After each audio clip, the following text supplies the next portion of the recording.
नाज़रीन तव्हांखे अघु कंदासीं। रुपए जी क़दर में इज़ाफ़ो जारी आहे। डॉलर जी क़ीमत में लात अची वई आहे। इंटरबैंक में डॉलर वधीक ₹1.44 सस्तो थी वियो आहे।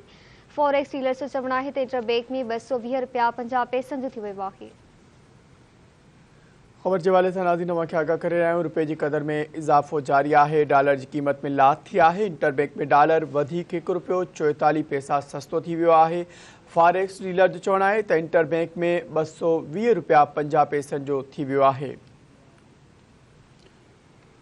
रुपए की कदर में इज़ाफ़ो जारी है। डॉलर की कीमत में लात अची वई आहे। इंटरबैंक में डॉलर वधीक ₹1.44 सस्तो थी वियो आहे। ख़बर अवां सां शेयर कयूं पिया। फॉरेक्स डीलर्स जो चवणु आहे त इंटरबैंक में ₹220.50 जो थी वियो आहे। डॉलर के हवाले से नाज़रीन तव्हांखे अपडेट कर रहिया आहियूं। हिकु ॿीहर ख़बर के हवाले से तव्हांखे आगाह कंदा हलूं त रुपए की कदर में इज़ाफ़ो जारी है। डॉलर की कीमत में लात थी है।